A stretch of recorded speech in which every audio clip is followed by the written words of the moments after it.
back to your pre-college education. If you grew up here in Arizona, or possibly in other states, you probably had lots of used textbooks shared down from 5 or 6 years ago.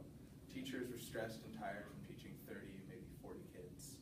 And binders and desks, they were pretty much scarred with use. They were just destroyed. There were pits and holes in them, a lot of people drawing in them with pencils.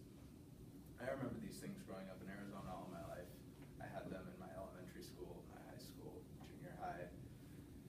And I think that because of this, I have to say that Arizona is lacking in its education quality and funding. We're currently ranked 46th in quality of education nationally and 46th in educational spending per student, according to the National Education Association 2014 ranking. We are also parallels, 46th in teacher salary and #1 in high school dropout rate.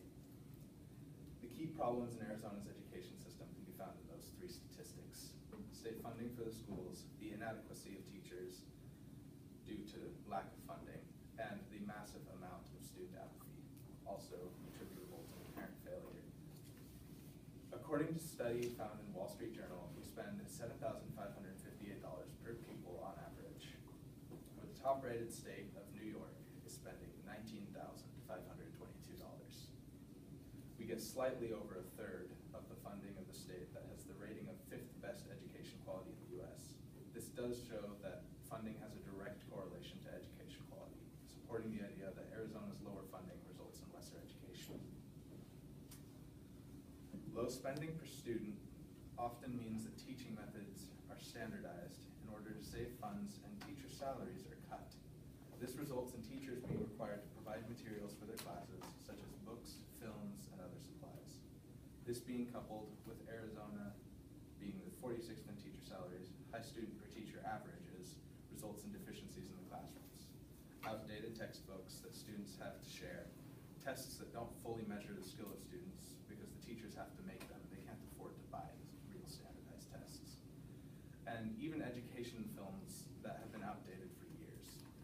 These all make learning very rough, and it's because the methods and tools are just outdated, and they have been outdated for years.